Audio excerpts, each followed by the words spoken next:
Well, like it or not, it's Friday, and we're doing the video thing.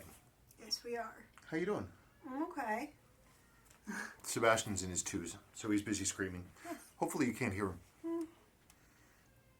It's Friday, so it's question time. Sunny and cold. Sunny and cold. I wish the snow would melt so I can go outside. Oh well. Okay. Here we go. From Sunset. Hello, Spencer. Have you heard any rumors about the government wanting to shut down the atomic time signal radio station near Fort Collins? I believe you have mentioned that you live there. I thought you might have heard something. It would be a massive shame if the government went through with it. I looked it up. I didn't see anything. The only thing I saw about it was that due to lack of funding, it could get turned off or whatever. And that was in August. They were talking about that. I haven't seen anything else about it. I don't know. I mean, it's used worldwide. I mean, I grew up, and I could look out of my bedroom window, and I could look up north, and at night you could see the red lights blinking on and off of all the radio towers. They're still blinking now, as far as I know. I haven't heard anything. I'd be amazed if they pulled that because the whole world uses it. I mean, why would they get rid of it? Oh, they almost did this past summer, apparently.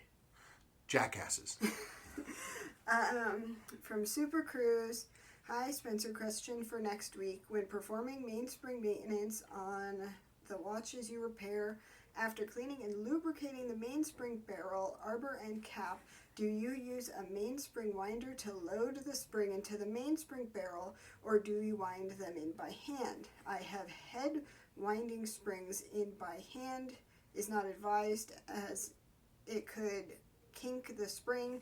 Thoughts? I am currently performing a service on a 73 6106 5467 and recently purchased a set of K&D mainspring barrel winders off eBay and hope these do the trick. Thank you for your advice.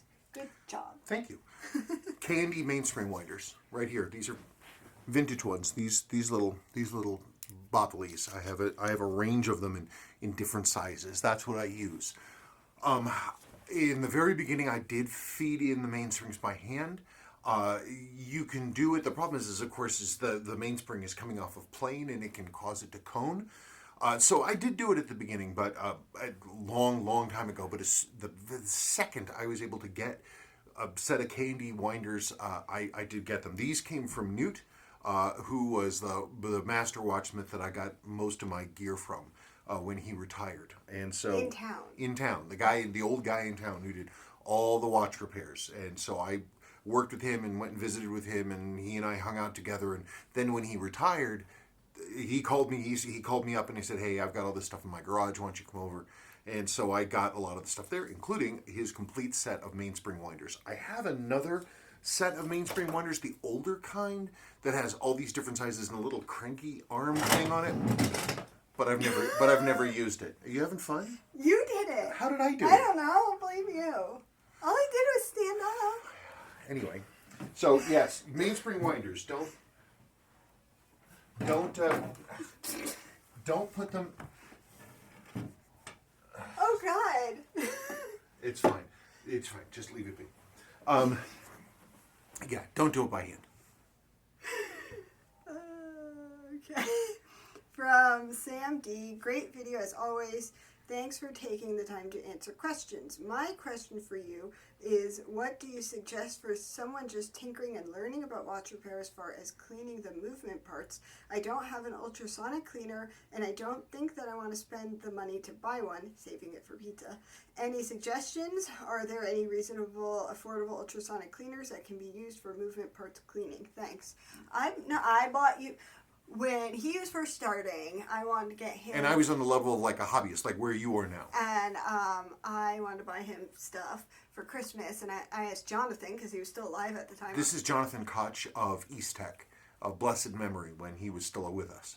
Anyway, I asked him, I was like, okay, what should I get? And he gave me a list of bunk things to get, and one of them was an ultrasonic cleaner that you can kind of... Right there. I got it off of Amazon, but it was years ago, so I don't remember how much it cost. It's crazy, like kind of buy it for life thing. I think she paid like $30 for this thing. It wasn't a lot. And it still works. But I have it here. I use it for cases and stuff like that because it's got a heater and it heats up. But I use a water-based solution in this. The problem with cleaning a movement is that the vast majority of it, you want to get off the old lubrication, all the old stuff. It really needs a multi-stage ultrasonic cleaner if you can get your hands on it. And the stuff you use in it is ammoniated, and it is really smelly. In order to get the job done right, I mean, you can, if you're really, really determined, you could hand clean everything with like naphtha and Q-tips and that kind of stuff. And I know people that do that, but it's not going to get it quite as clean as if you went and ran it through an ultrasonic. Yeah, they're expensive.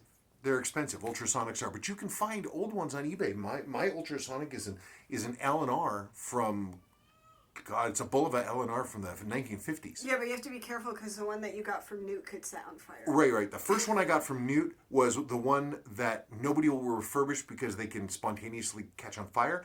I got the next generation, which is actually probably from the 60s to the 70s. And that thing is solid state, and those can be worked on. So, I don't know, just troll eBay and see if you can find an L&R cleaner. I mean, they come up.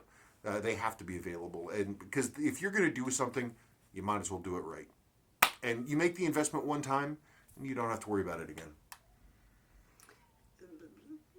From Lane Edwards. Awesome, guys. Thanks for the answer on the XKX031. My second question was, do you know what Seiko was a direct competitor to the early 1980s Citizen Kriston 150-meter quartz diver? I was thinking of the Seiko Silverwave, but I'm not sure. What are your thoughts?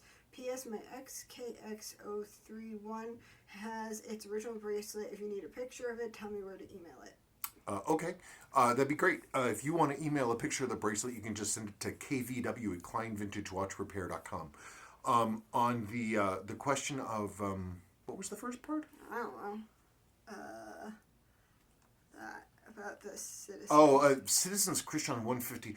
I think that's going to be kind of like a mid-sized quartz diver, probably one of the 7546 sport divers, of which Seiko made a wide variety, but that's probably something on the order of what those were. Those sport divers, and they were really more on the size of like a dress watch. They're great movements, and Seiko had a nice variety of them. There's a Pepsi version. Basically, anything they had in the larger professional versions, they had in this little mid-size 7546 range, and they were they're the same basic movement as like the high-end tunas and stuff. They're great. They're really great. And Seiko believed in them so much that the bracelet that those came on are solid stainless steel. I mean, they're nice quality. Seiko really went to the wall with those, but almost no one knows about them anymore. But they're cool. Okay. People asked if we got pizza. No. We had leftover enchiladas because I got so annoyed about the whole thing. Her enchiladas are great, but I mean, I don't know. It's just one of those things. We're clamping down on every possible expense so we can sort of dig ourselves out of some, And pizza, compared to how much it costs to make it at home, it's kind of expensive. I know. And somebody else asked what Chiba Hut is. Did they? Yes. Oh. It's a sandwich place, and being in Colorado, weed, it's weed themed. It is weed themed, but their sandwiches are really good. But all the people they employ there look like they really believe in the central message, and so they work a little slowly, but their sandwiches are great. Mm-hmm. There's a few of them here in town. Mm-hmm. Okay. About this question was on the 6105 dial handset video from ShmooTube. If I wanted some markers removed and replaced with numerals, is that realistically possible without screwing up the look? I assume the dial needs to be totally flat. Yes? Yeah. I have no idea how in the world you do that. That gets into like major like jeweler stuff, like because the way that those markers, a lot of the markers on the dials are set is they have teeny tiny little pegs, little teeny tiny feet that are like not much bigger than a human hair, and there's countersunk holes that go into the dial, and the marker is pressed into place, and then it's adhered from the back. And I don't mess with stuff like that. Okay, now this is just a comment that I thought people would be interested in from Jeff Black. By the way, the Uncle Seiko Z199 does take the OEM fat spring bars. I have one on my SKX009, and it's just a great bracelet. Oh, I know, they are great bracelet. I mean, heck, I'm wearing one of Uncle Seiko's right now. There it is. Yes, it's specifically designed for the fat bars.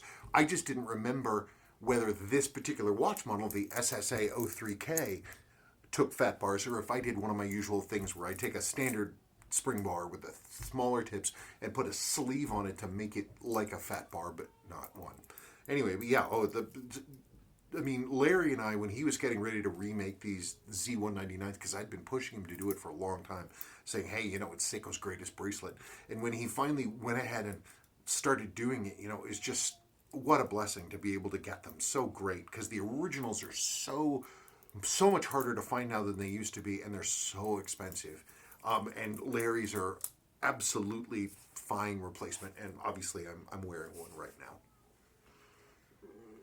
From Sir Thumb, what price range do the slide rules normally sell at now? It depends on condition. 700-800 up to the 1500 and up range. Everything is based on condition. There's a lot of hacked up examples. I don't know. Larry just sold one off of his site, a nice one.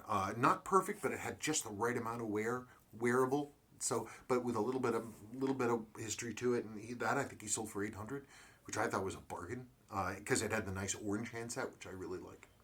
I don't know, in that range. They're funky because they come and go. They're not seen for a long time, and then you'll see a glut of them.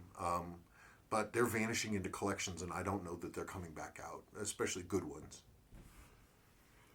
From Hopia Mongo, just wanted to say that because of this vid, the prices of, I don't know what the hell, Of the Dainty flybacks. will now skyrocket. Thank Will you, they? Spencer. I don't know why. Because you said something, I didn't watch the video. I've been relentlessly talking up the high quality of the Dainty movements for a very long time. The Dainty chronograph movements are great. When I first got into this, people used to disparage the Dainty chronographs because they're like, you can't get parts for them. Well, you know, their parts availability is pretty much the same as anything else. People used to say, you can't get the button seals. I found generic button seals that work. They're not that weird and special, but the movements, once they're serviced, are just, they're fantastic. Dainty did a lot of things right, and some things that were better than Sua, and their movements are higher amplitude and easier to regulate and more durable in some ways. They're great. The problem is the prices can only go up so high because not many of those things were imported here to the United States. I swear those Dainty chronos mostly went other places. I don't have any hard data on that. That's just an observational notion. From Pai Cheng 116. Hi Spencer, the 7000 series chronos don't have a column wheel.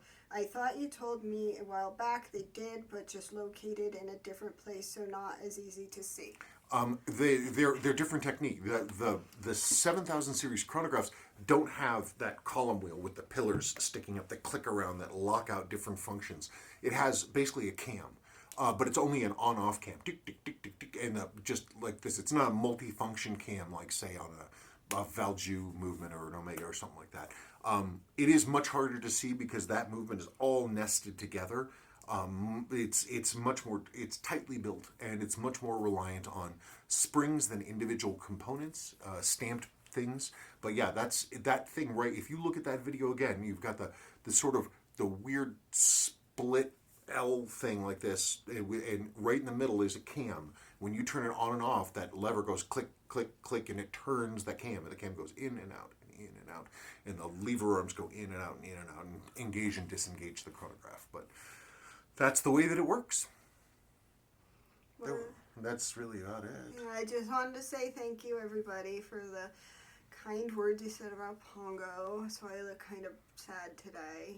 I'm pretty sad. Poor Piggy. I know, it happened so suddenly, even though we realize now that it was happening for a while. There were signs, looking back on it now, we're like, oh. Yeah. I mean, nothing major, but it was just like little signs. Little things, like I'd have to clean his bed because there was like spittle, not like throw up everywhere, but like not every morning, but I don't know, once a week. It was starting to get pretty frequent. Yeah, and I was actually thinking today that maybe he was having seizures at night and we didn't know. God, that could be. Yeah. That could be he was having seizures at night and we just didn't know. Right, and he was already going deaf, but that's been happening for a while. And he was losing his vision. He was losing his vision. And when we went to pick him up, he would start biting us. So Yeah, he like never snapping to his side, which he never ever did. Right, and when we took him to the vet, his blood test, there would be like a high liver enzymes. I don't Like know. slightly elevated. But they were like, well, he's upset to be here, so maybe that's why. And so now we're like, God, did he have like cancer in his liver or something? And then it traveled to his brain, and that's why he didn't really know who we were anymore. But then it's like on Friday, I brought him to the vet. He brought him to the vet on Tuesday when he had his first seizure, and they were like, he could have eaten something, and it could maybe he got a raisin. Maybe he got a raisin, and maybe it's a one-off thing.